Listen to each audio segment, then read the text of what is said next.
لا نشتری به ثمنا. بله، یا اینجا مسلمان ها خوشبره پیدا کرده بود. چرا؟ لیستا کشیده بودن دو جام بود او در مال جام نبود، از این خاطر شبه پیدا شده بود. دعوا کردن که مال مکمل میت ما را به ما تسلیم نکرده. و گفتن نه، ما مکمل تسلیم کردیم، نیست ما چیز نگرفتیم. یا در قسم خوردن خود چی باید بگوید؟ لا نشتری به ثمنا، ما به قسم خوردن خود نمیخریم. ثمنا متاع، ثمن قیمت به ارزش، مکمل مال دنیا را به نام قیمت به ارزش یاد میکنه. ثمنا، ما چیزی متاع دنیا، مال به ارزش دنیا را اراده نکردیم. ولو کان ذا قربا، اگرچه صاحب قرابت باشه، یعنی برای کسی که قسم خورده میشه ولو که قریب ما باشه ما شایدی به حق میدیم. لیاز قریب خودم نمیکنیم در این معامله که ما مال متاع دنیا را از خود کنیم و در نفع قریبای خود شایدی بدیم. نه نه نه، شایدی غلط نمیدیم.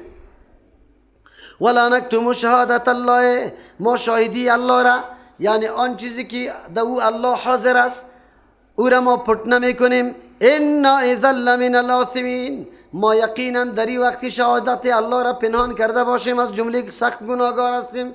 همین قسم باید قسم بخورم.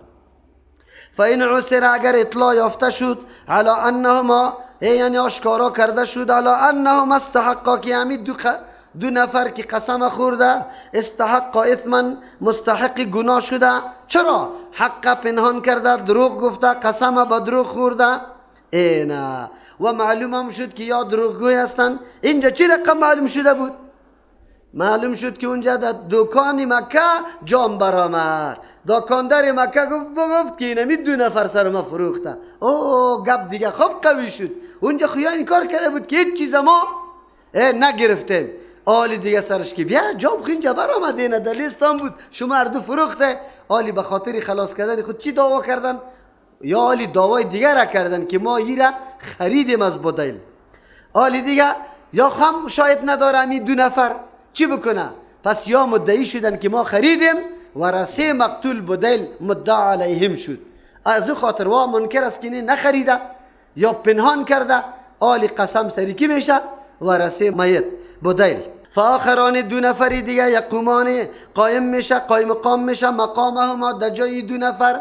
این دو نفر نصرانی که سابق قسم خورده در جای از او آلی ورثه میت قسم میخوره. دو نفر از جمله کدام کسان قسم میخوره؟ من الذين استحق عليهم الاولیان، از دو جمله کسانانی که استحق یعنی مستحق گناه شدن، علیهم بالای از یا بالای اینمی ورثه میت یا مستحق گناه شدن، الاولیان یعنی امو دو نفر اولی. یک ترجمه است. آلی در جای او دو نفری که وا مستحق گناه شدن که اول قسم خورده بودن، بنابر چی مستحق گناه شدن؟ در مقابل امی ورثه میت. استحقه که مستحق گناه شدن، علیهم در مقابل ورثه میت، الاولیان اول قسم خورنده یا مستحق گناه شدن. چرا؟ قسم دروغ خوانده بود. یک ترجمه است. دوم ترجمه، من الذين استحق عليهم الاولیان، از جمله و کسانی باید آلی قسم یاد بکنه استحقه که مستحق شدن، علیهم بالای امی چیسته که مستحق شدن، علیهم بالای نمی کسایی که قسم خورده. کدام نفرا باشه این آلی که قسم یاد میکنه؟ الاولیان که خیلی قریب باشه برای مرده. نه، امو ورثه قریبش دو نفر قایم مقام شوه و قسم یاد بکنه. هر دو معنا درست است. فیقسمان بالله، یا قسم به نام الله میخوره. باز میگه لشهادتنا حق من شهادت ما، شاهدی دادن ما خیلی درست است از شهادت هر دو که کدام شاهدی داده بود دروغ بود. و ما اعتدینا، ما تجاوز نکردیم. چرا؟ ما اعتدینا تجاوز نکردیم. چرا؟ قرینه موجود است، لیست موجود است، جام موجود است، فروختن این گپا کل شده. انا اذا لمن الظالمین، اگر ما به ناحق یا تجاوز قسم خورده باشیم، خامخام از جمله ظالما باشیم، تجاوز کرده باشیم در حقی کسی. اینجا وقتی که یا قسم خوردن، فیصله در حقی کی میشه؟ منکر.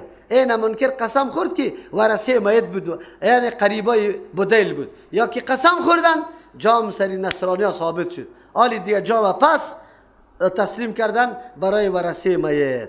الله متعال فلسفه زیرا میگه که چرا این مشروعیت قسم دوم در جای قسم اول. دو نفر دیگه اول از او جانب قسم بود، حالی از این جانب قسم است.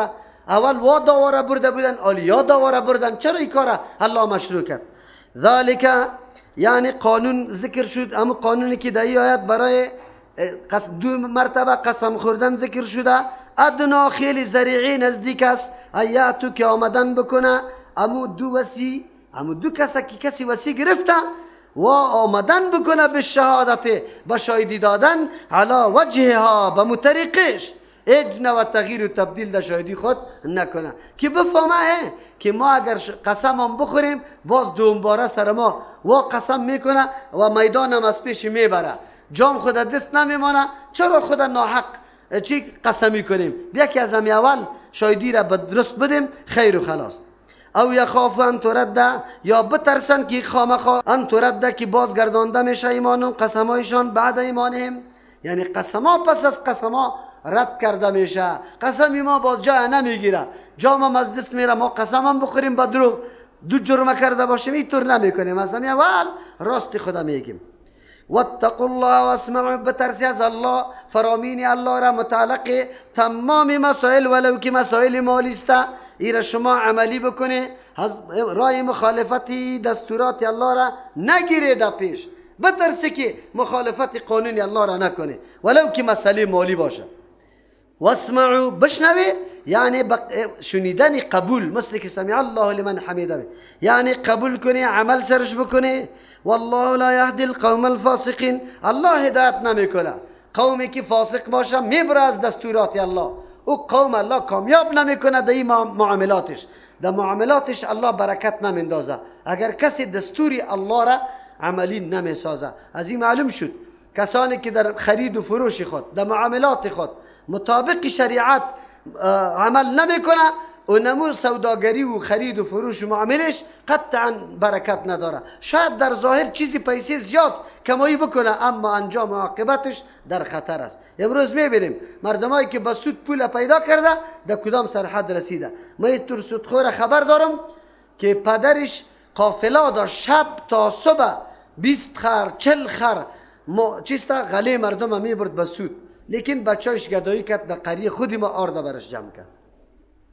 الله متعال عاقبت هر معامله که خلاف شرع انجام داده میشه عاقبتش بسیار خراب است. قرآن خودش میگه والله لا یهدی القوم الفاسقین، هدایت نمیکنه، مانا برکت نمیندازه به او قومی که از دستورات الله در بخش معاملات میبره و مطابق قانونهای خود معامله را انجام میده. امروز که مردم ما کامل مبتلا به گرو است، گرو سود صریح سود است.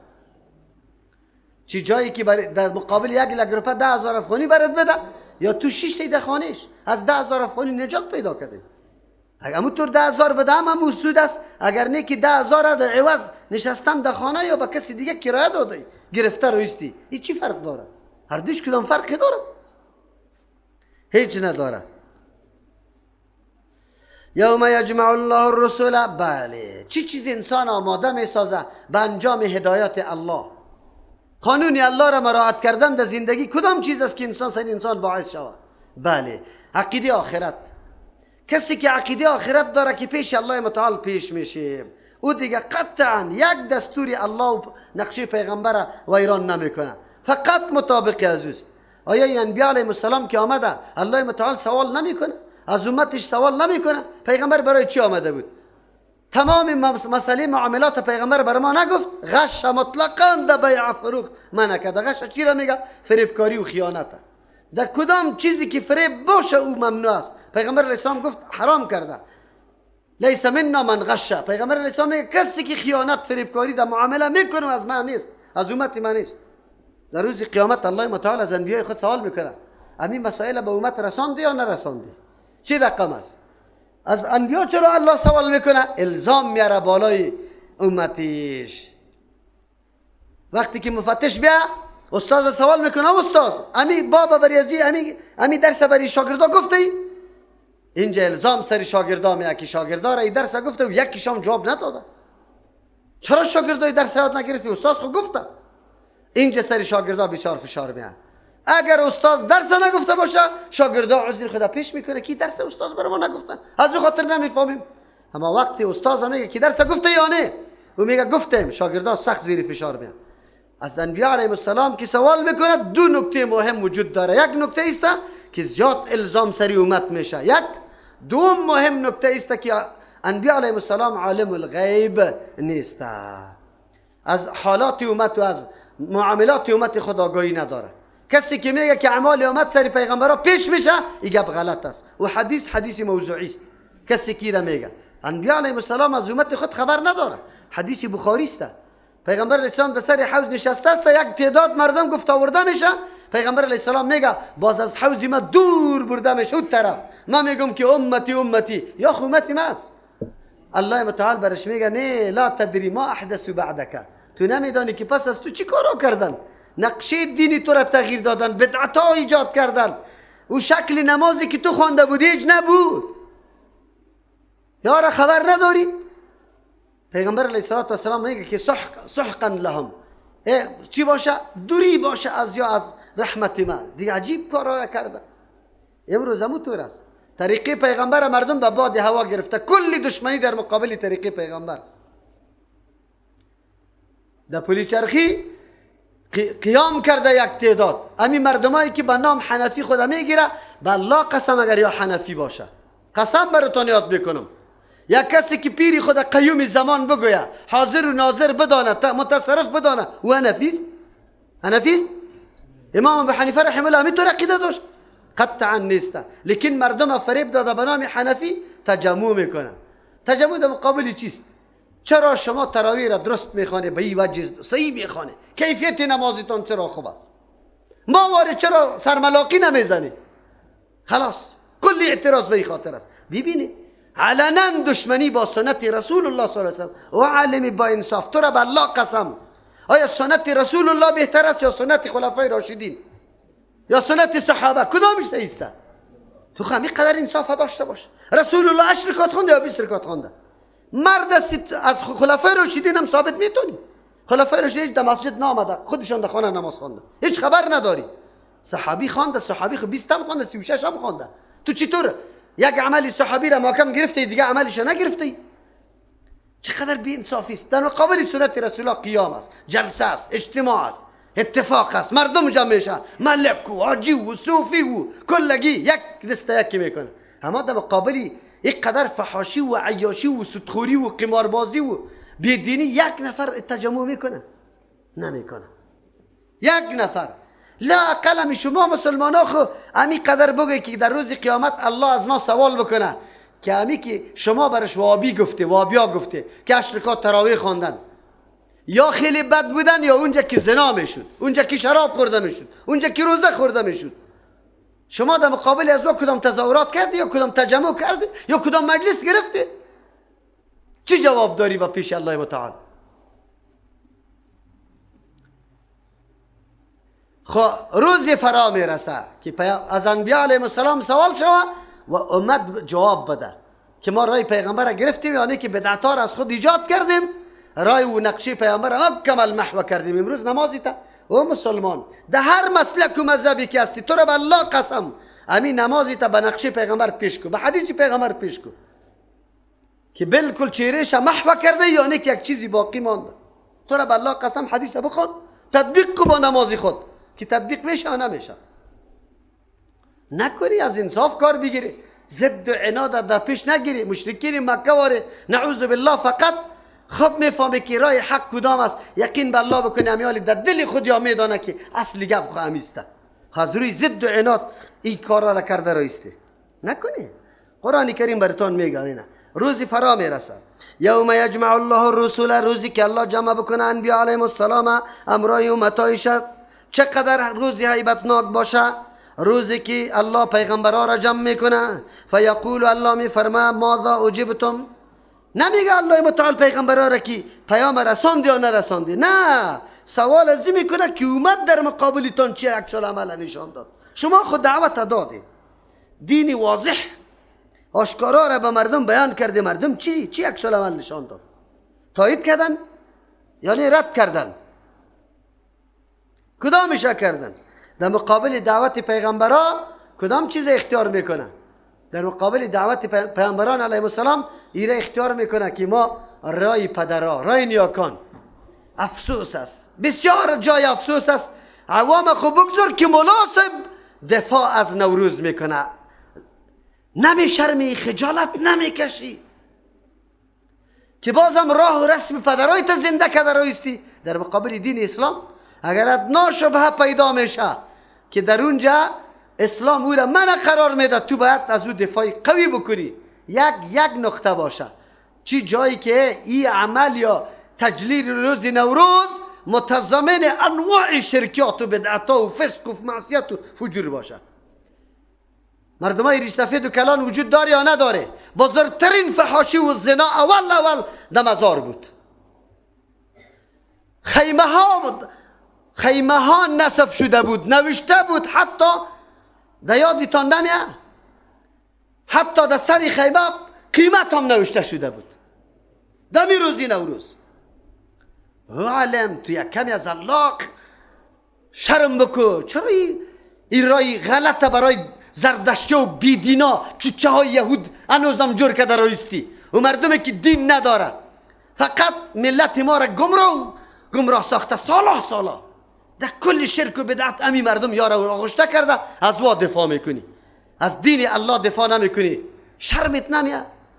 رای پیغمبرها را بمان، دین زردشتی را پیش برده برو. بگو که بیخی نوروز روا باشه، چون که در این معصیت است، در این گناه است، مردم در شرک واقع میشه، روز تعطیل میشه، چقدر نقص به دولت میرسه. دولت این روز این غیر شرعی است که روز رخصتی کرده، روز اول سال شمسی را. اگر دولت اسلامی است چرا روز اول سال قمری را رخصتی نمیکنه؟ اگر تغییر و تبدیل میاد خود سال قمری میاد، خیر باید شما نیست. علمای ما مسائل بیان نمیکنه. راست براتون بگویم، حقیقت دینه به مردم واضح نمیکنه. دین کجاست، چه قسم است؟ عنعنات بیگانه ها آمده دما ریشه گرفته، او را ما حیثیت دین هم دادیم. زردشتی ها خودتان یک روز جشن میگرفت، میله میکرد. تو قطع شرک و بدعت دیگر هم یک جا کرده. قبر پرستی و جنده بالا کردن در کدام مذهب است؟ همین رو سوال کنه بگو، همین جنده بالا کردن در کدام مسلک و مذهب است؟ مخلوق برش استاد می باشه، باز اونجا ناره تکبیر میگه الله اکبر. الله اکبر در مقابل کفار مجاهدین میگفت. تو کفار هم ایمان میکنی، سری قبر جنده بالا کردن ناره تکبیر میگی. این دین است. خب روز فرا میرسه که الله متعال انبیاء علیهم السلام قتیمه و شما جمع کرده می باشه، میگه فیقول ماذا اجبتم، گفت میگه الله متعال به انبیاء علیهم السلام چی چیز برای شما جواب داده شد؟ یعنی تبلیغ دین خوب شما کردی، احکام رساندی، عکس العمل چی بود از مردم؟ پس از شما این مردم ها چی کردن؟ قالوا انبیاء علیهم السلام میگه لا علم لنا، نیست علم برای ما، انک انت علام الغیوب، یقینا توی الله عالم استی الغیوب، چیزای پنهانه، بس تو عالم استی. سوال وارد میشه. انبیاء علیهم السلام تا که زنده بود پیغمبر علیه السلام حالات صحابه را خود میدانست که چی میکنه. چرا اینجا میگه لا علم لنا؟ بله یکی علم است، یکی گمان است. اگر یک آدم پیشت کلمه میخوانه، نماز میخوانه، این مرتبه گمان است. حقیقت دین برای تو معلوم نمیشه که در قلب چطور است. امین نماز از روی اخلاص و ترس الله میخوانه، یعنی که از روی نفاق و نعوذ بالله ریا میخوانه. منافقین همونطور نبودن. از او خاطر انبیاء علیهم السلام بگه که علم نیست. علم خویره میگه که اصل حقیقت شه آدم پی ببره. از حقیقت برای ما واضح نبود. یک جواب. دوم جواب لا علم لنا، نیست علم برای ما، یعنی آن چیزی که در دلای از واست اگر چیز ظاهرش برای ما واضح شده دلایش برای ما معلوم نیست، از خاطر ما علم نداریم. دو توجیه. سوم لا علم لنا، علم محیط برای ما نیست، تمام جزئیات، تمام زندگی ازی که آخر امر سری آدم چی شده. بله ما تا وقتی که بودیم خود دیدیم، لیکن پس از ما خومت ما زیاد است. از امو خاطر میگه انک انت علام الغیوب، یقینا تو عالم هستی بالای امور پنهان. بعضی ها اینجا اینطور جواب داده که نه پیغمبرها خود خبر داشتن، خود تواضع میکنن. مثل که یک از در پیش روی استاد از یک شاگرد سوال میکنه، استاد از شاگرد سوال میکنه که بگو، او میگه که استاد سیست که من خو یاد دارم این سوال خو حیبت تو احترام تو تقاضا داره که من ایره جواب نگویم. برای لویا ایطور جوابا میده. خو مردم های بیدین و کجرو ایطوری جوابا میده که از روی تواضع انبیاء علیهم السلام گپ میزنن. نه، اصلی آیت به می خاطر آورده شده که نفی علم غیب است. کیست؟ انبیاء علیهم السلام. علم غیب صفت خاصی الله متعال است. علم غیب صفت خاصی الله متعال است. انبیاء علیهم السلام این علم نداره. دومش چی میگه؟ دوم جواب اینطور میگه که یا میگه لا علم لنا، علم برای ما نیست. این از روی شفقت میگه. دلشان دکی میسوزه، سریومت خود میسوزه، از او خاطر بیان نمیکنه. ما میگیم نه، پیغمبر علیه السلام رفته، از حالت ما خبر داره، ما چی کارا میکنیم؟ قطعا اگر کسی میگه که نه اعمالی اومد سری هر پیغمبر پیش میشه، نیکی را خیلی خوش میشه، بدی را غمگین میشه، نه این حدیث موضوعی است، مردم از جان خود جور کرده. اون حدیث بخاری برای ما گفت که امتی گفته پیغمبر چیغ میزد که امتی ماست. ملائک برش میگه که لا تدری ما احدث بعدک، نمیدانید پس از تو چی کارا را یک تغییرات آورده. خب اذ قال الله یا عیسی ابن مریم، این خوب طریق عام بود که هم انبیاء علیهم السلام سوال میشه آمد چی عکس العمل برات نشان داد. امروز ما مردم چی جواب بگیم؟ حدیث پیامبر صراحتا مثل چشم روز واری، حدیث بخاری میاد، حدیث مسلم میاد که تو امی مسئله را تصدیق میکنی که بله بخاری و مسلم کتابای واقعی که هیچ حدیث موضوعی نداره، چرا نمیپذیری؟ رفع الیدین در کجا آمده؟ یک عالم گفت در مسجد مغال شد، ریش سفیدا پیش ما آمدن که من کوی جوانا را دیگه اینجا رفع الیدین و آمین نکنه. گفت من گفتم بشینه، شما بشینه اینجا. یک دفعه بشینه 6 تن. گفت ما برشان گفتم که گپ ازی بزنه، بعد از قرآن کریم کدام کتاب مهمترین کتاب مسلمان است؟ گفت کتاب حدیث بخاری شریف است.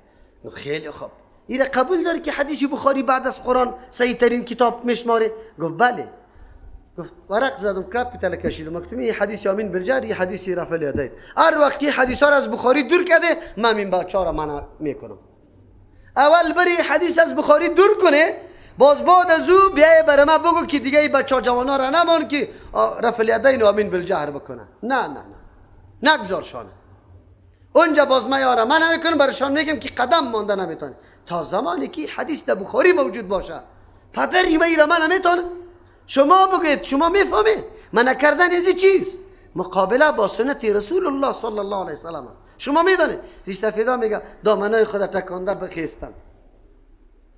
یک ملا در این مساجد امی قدر دفاع سنت رسول الله صلی الله علیه و سلم میکنه. او ملای بدبخت که عقیده به رزاقیت الله نداری، به صفت رزاقیتش تو هنوزم لحاظ همین 4 دانه مبتدع را کرده رایستی، دلی از وارا خوش میکنی، حق بیان نمیکنی. در روز قیامت چی جواب میدی؟ با سنت رسول الله چی عکس العمل نشان دادی؟ آیات قرآن میخونی یا نمیخونی؟ ترجمه قرآن میکنی یا نمیکنی؟ آلی به طریق خصوص است.